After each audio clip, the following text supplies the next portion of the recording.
उम्मत क्यों जुरसी ऐब गुनाह खतायों बाबत क्यों दोज़ख वल कुर्सी सदर नशीन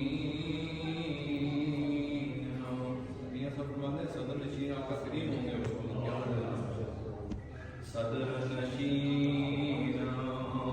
वो दीवान हशरदा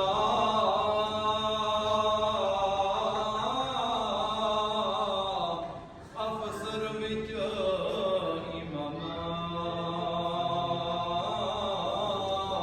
कुल नबी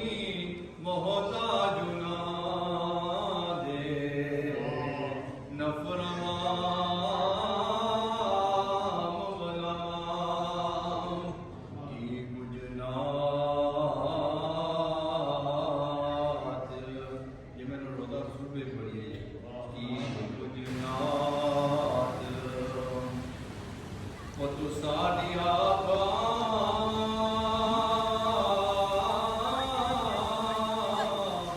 खलकत दे